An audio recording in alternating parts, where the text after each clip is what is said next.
So here's a lesson that I wish I had learned way earlier on in my physical therapy private practice ownership career. I got out of PT school and I did 33 Con Ed courses, and I just wanted to be the best therapist I could be. But what I didn't recognize is when you stop being an employee and you start being an employer, you have to assemble a group, point them in a direction, and row all in that direction. I like to use that analogy all the time. You probably hear me say it in my other videos.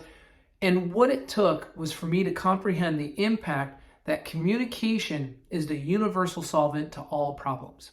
I simply thought that everybody was here willing to do the same things I was willing to do, willing to be honest and transparent and genuine and, work harder and work longer to get ahead, to advance their purpose, to advance their cause. And I assumed, since you're working here in this physical therapy practice under one roof, we all share the same purpose and reasoning for being here, right? So I didn't think I needed to coerce or, I don't know that I pronounced that probably, or I didn't need to corral or manipulate, which is a bad term, people into doing the right thing, right? I didn't think that was what was required. But today's society, today's workplace, I think I'm getting owners calling me more and more and more saying, I don't understand what's going on. Why are they here if they don't want to deliver an abundance of care with each and every engagement? See, physical therapists don't do billing. They just do the therapy, treat the patient, write a note that narratively explains what was done so someone can follow in their footsteps, and then they have to put codes down, units that represent the care that was put forth in that session so that the third-party payer can say, oh, so that's what was done. We're going to pay in accordance to that. We're going to keep this on file so we know what therapy has been administered to our member, right? But today, we're literally having to pay people to show up for an interview. We're literally having to give reward bonuses for perfect attendance for the week or for the month. We're having to give people Starbucks gift cards or handouts and prizes at the monthly staff meeting if you got your notes done on time. It blows my mind. Like, why am I rewarding you for attending school? You're supposed to go to school when you're 12, 13, 14 years old. That's an expectation, right? As an employer of 30 plus years in physical therapy, we have a set of expectations that in today's society are no longer relevant. They're no longer being met.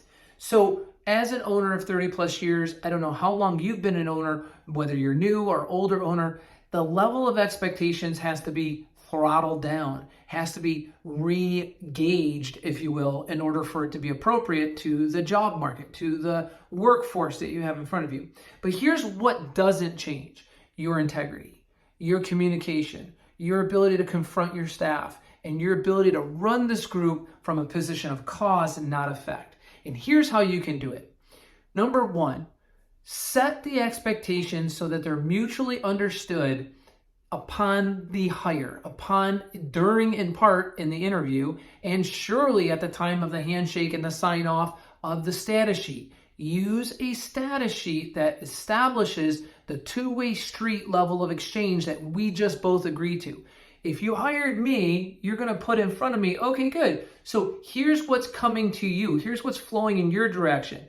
Compensation package is this, benefit package is this, hours are this, note documentation system is this, schedule is this. In exchange for you performing at this level of efficiency, 85%, at this level of production, abundance of care, 3.75 units or greater, and high quality outcomes so that you have great patient satisfaction, a net promoter score of 9 or above, you are going to be incentivized and exchanged with in abundance based on our pay-per-performance model for performing at that top level of your license. If you choose not to maintain that level of expectation, you're going to fall down the ladder of compensation to your base salary, which is what you don't want to be living on. That's not where I want you to be. I want you to be performing in the top 10% of your peers. And I created an environment that's going to make it very easy for you to do that. This isn't a volume-based or revenue-based system of operation. This is a quality-based system of operation. So communicating the expectations right up front, making sure they sign off on the status sheet.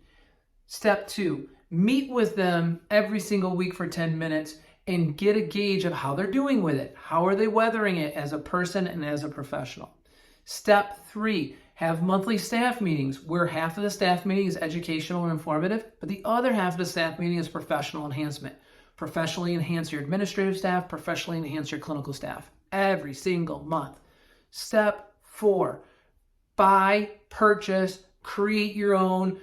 Go to our website and check out Meg Academy's learning management system. You must have a learning management system, a college, if you will, inside your practice so that people are going on course 30 minutes minimum every single week, and they see you investing in them professionally. They see you investing in them personally.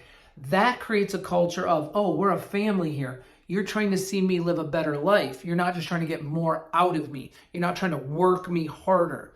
That is, in some ways, the preconceived idea or notion from people coming into the workplace or into your practice possibly, and they're being told, oh, the only way you're going to get ahead is if the owner works you to death, longer hours, hustles you, 14 patients a week, a day, 25 patients a day, 30 patients a day. I mean, that's not at all what we're interested in, and that's not at all the message you want to send. You want to send that we're all in this together, and I want to share with you a greater level of exchange based on your performance. So only the best of the rest stay with us, right? All of this pushback, all of this selfishness, I feel all of this kind of sometimes backstabbing that goes on in workplaces today is due to lack of communication, inappropriate communication, or excessive communication on the wrong things, right? So it's some degree of miscommunication. Communication is absolutely the universal solvent to all problems, and it's your ability to communicate with a high degree of confront that's going to bring about agreement. The more agreement you have between your staff, the better company culture you will have built.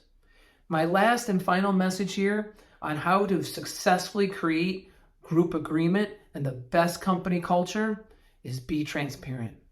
Be transparent with who you are, with what your expectations are, and what your vision is for the future.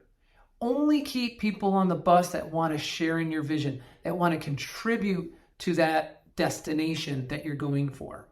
Because those people, along with yourself, are going to create a happy environment where the stress is at the minimum levels and the success, the feelings of success are at the highest peak levels possible. It's up to you. You're the practice owner. You set the tone. Much like a pit crew chief in Formula One or in NASCAR, when that car comes in the pits, there's only one chief. He sets the whole pace for everybody else. And that performance is by the beat of the drum of that person who's leading the charge. And they're leading the charge in the best interest of all the members of that team, not their selfish self. That's why being transparent, being at cause, having a high degree of confront is what's going to build respect from others to you.